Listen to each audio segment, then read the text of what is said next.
नमस्कार साथियों, आप लोगों का बहुत बहुत स्वागत है आपके अपने YouTube चैनल प्रेरणा स्टडी सेंटर पे।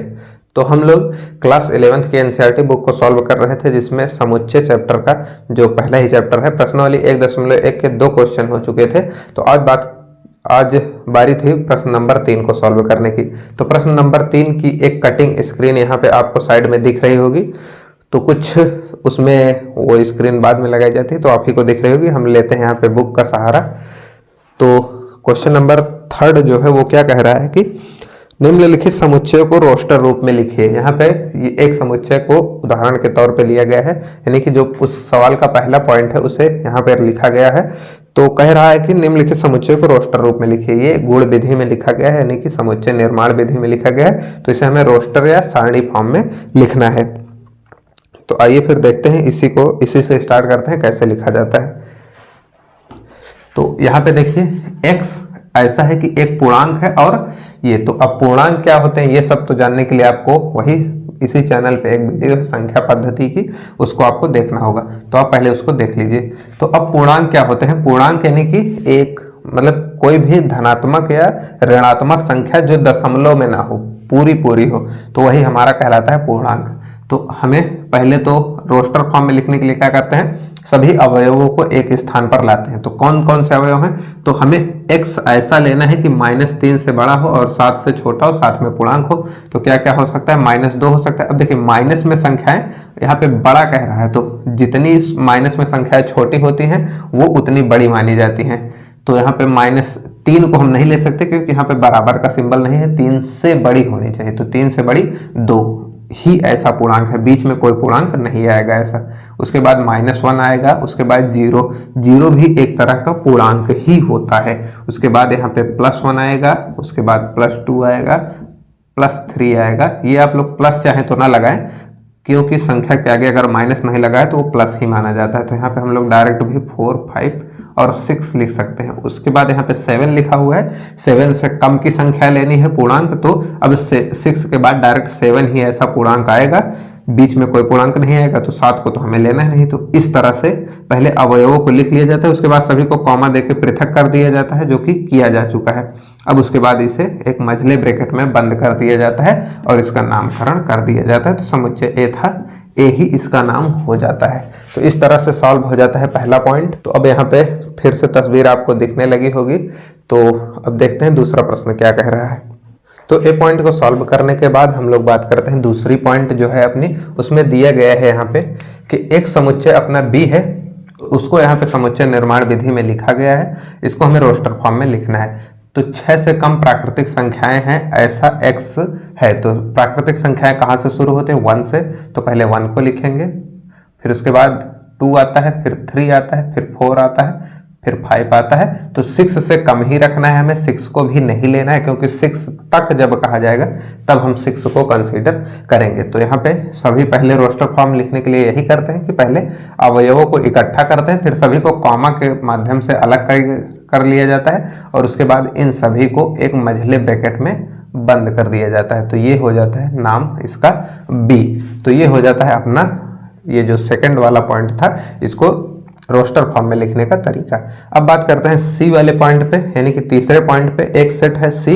तो इसमें कह रहा है कि x सच दैट x 2 अंकों की ऐसी प्राकृतिक संख्या है, यानी कि x ऐसा होना चाहिए 2 अंकों की ऐसी प्राकृतिक संख्या जिसमें अंकों का योगफल 8 हो।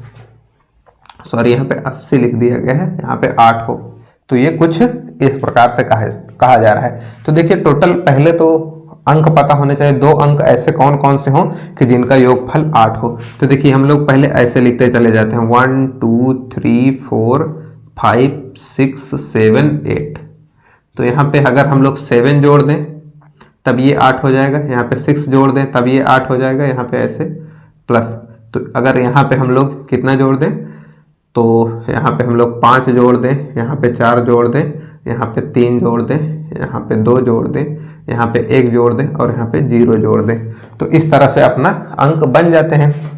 यहाँ पे आप लोग चाहें तो एक अंक 0 भी ले लीजिए, इसमें 8 जोड़ दें। तो यही टोटल फैक्टर बनते हैं जिनके योगफल 8 हो सकते हैं। क्योंकि हमें प्राकृतिक संख्याएं लेनी है, तो उसमें 0 को हम लोग कंसीडर नहीं कर सकते हैं। तो 2 अंकों की ऐसी प्राकृतिक संख्याएं, तो सॉरी यहाँ पे अंक तो 0 हो ही सकते हैं क्योंकि 10 भी एक तरह की प्राकृतिक संख्या है। तो कुछ इस तरह से ये सारे खंड बन सकते हैं। तो अब संख्याएं जो अपनी 2 अंकों की लेनी है जिनका योगफल हो, तो एक संख्या तो 08 हो सकती है, अगली संख्या जो है 17 यानी कि 17 हो सकती है, अगली संख्या 26 हो सकती है, अगली संख्या 35 हो सकती है, अगली संख्या 44 हो सकती है। सभी के अंकों का योगफल देखिए 88 आ रहा है। उसके बाद फिर 53 हो सकती है, उसके बाद हो सकती है 62, उसके बाद हो सकती है 71, उसके बाद हो सकती है 80।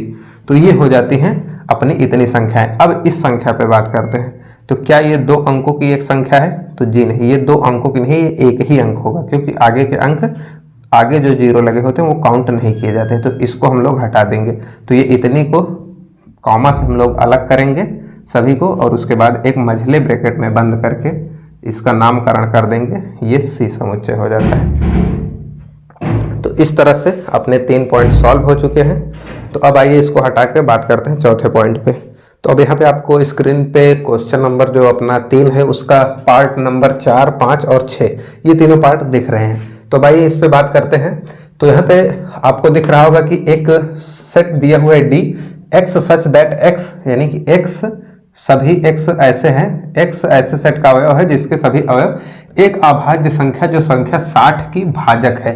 तो संख्या 60 की भाजक यानी कि पहले तो वो जितने भी इस सेट के अवयव हैं वो अभाज्य होने चाहिए, और संख्या 60 के भाजक यानी कि जिससे संख्या 60 विभाजित हो जाए। तो देखिए पहले प्राइम नंबर को लिखना शुरू करते हैं। तो सबसे छोटा प्राइम नंबर 2 होता है। तो 2 से क्या 60 यानी कि 60 विभाजित हो जाता है। तो जी हाँ, 2 से 60 विभाजित हो जाता है। उसके बाद का जो प्राइम नंबर है वो 3 होता है। तो 3 से क्या 60 विभाजित हो जाता है। तो जी हाँ, 3 से भी 60 विभाजित हो जाता है। उसके बाद आता है 5, तो 5 से भी 60 विभाजित हो ही जाता है। तो उसके बाद फिर अब ऐसा कोई भी प्राइम नंबर नहीं है क्योंकि 7 होगा, 7 से ये विभाजित नहीं होता। यानी कि अब ऐसे प्राइम नंबर कोई भी नहीं होंगे जिनके लास्ट में 5 आए, चाहे तभी उनसे तो विभाजित कुछ हो सकता है, जैसे 15 से हो गया इस तरह से। तो अब ऐसे कोई प्राइम नंबर आने वाले हैं नहीं। तो अब इनको कामा से कर दिए पृथक, यही 3 अवयव होते हैं इसके। और उसके बाद इसको हम लोग मझले ब्रैकेट में बंद कर देते हैं और इसका नाम दे देते हैं एक समुच्चय D। तो उम्मीद है कि इस चर्चा में कोई कंफ्यूजन नहीं होगी। अब उसी तरह से ये दिया हुआ है कि एक ट्रिग्नोमेट्री शब्द है, यानी कि त्रिकोणमिति को ही ट्रिग्नोमेट्री कहा जाता है, लेकिन उससे कोई लेना देना है नहीं। तो यहाँ पे ट्रिग्नोमेट्री शब्द के सभी अक्षरों का समूह बनाना है। तो ट्रिग्नोमेट्री में बेसिकली अक्षर क्या होते हैं, जो ये एक है T, R, I, ये अलग अलग अक्षर हैं, यानी कि जिसे इंग्लिश में लेटर कहा जाता है, हिंदी में वर्ण भी कह सकते हैं आप लोग। तो ये लेटर हैं और ये पूरा जब कंप्लीट मिला दिया जाता है, लेटर का एक ऐसा ग्रुप जिसका कोई अर्थ निकले, तब वो शब्द कहलाता है, यानी कि वर्ड कहलाता है। तो ये जो ट्रिग्नोमेट्री शब्द है इसके अक्षरों का समूह हमें बनाना है। तो देखिए इसमें बेसिकली जो जो अक्षर यूज हुए हैं वही वही हमें लिखना है। अब देखिए इसमें T एक बार यहाँ यूज हुआ है, एक बार यहाँ पे आया, तो अब इस T को हम लोग काउंट नहीं करेंगे। एक बार R यहाँ पे आया, एक बार R यहाँ पे आया, इस R को हम लोग काउंट नहीं करेंगे। I एक ही बार आया, G एक ही बार आया, O एक बार आ गया, यहाँ पे दोबारा आया, तो इसको हम लोग काउंट नहीं करेंगे। उसके बाद M एक ही बार आया, E एक ही बार आया और Y भी एक ही बार आया। तो अब बचे क्या आपने, उसी को यहाँ पे लिखना है T, R, I, G, O, N, M, E और Y। ये इतने 1, 2, 3, 4, 5, 6, 7, 8, 9 वर्ड यहाँ पे बच जाते, सॉरी 9 लेटर बच जाते हैं। सभी को हम लोग कॉमा से करते हैं पृथक। तो ये हो गए कॉमा से पृथक सभी, और इन सभी को हम लोग मझले ब्रैकेट में बंद करके इनको नाम दे देते हैं जो सेट है E। तो ये हो जाता है अपना प्रश्न तीसरे का जो पॉइंट नंबर 5 है। उसी प्रकार से यहाँ इसी की तरह यहाँ भी दिया हुआ है। तो देखिए जैसे ये B शब्द आया, B अक्षर एक बार आ गया, आगे नहीं आ रहा है। E एक बार यहाँ आया, तो अब इस वाले E को काउंट नहीं करेंगे। T एक बार आया, तो अब इस वाले T को काउंट नहीं करेंगे। तो अपने पास बचते क्या हैं, तो अपने पास बच गए अक्षर जो है B बचा, उसके बाद E, उसके बाद यहाँ पे T है और R है। तो यही 4 लेटर बच रहे हैं। इन सभी को कॉमा से हम लोग पृथक करते हैं। उसके बाद यहाँ पे मझला ब्रैकेट, जिसे इंग्लिश में कर्ली ब्रैकेट भी कहा जाता है। तो इंग्लिश भी आप लोग साथ साथ जानते रहिए, क्योंकि ज़्यादातर पैटर्न इंग्लिश में ही रहता है। आप कब तक इंग्लिश से भागेंगे, एक न एक दिन आपको इंग्लिश का सामना करना ही होगा। तो इंग्लिश हिंदी, ये हिंदी का बैच है, इसलिए यहाँ पे हिंदी आपको ज़्यादा से ज़्यादा बताने की कोशिश की जा रही है, लेकिन इंग्लिश भी आप लोग जानते रहिए। तो इसे कर्ली ब्रैकेट कहा जाता है, इसमें बंद कर दिया गया, नाम इसको दे दिया गया फंक्शन एफ। तो इस तरह से प्रश्न संख्या 3 पूरी की पूरी सॉल्व हो जाती है। इसमें 6 पार्ट थे, 6 पार्ट पे चर्चा हो चुकी है।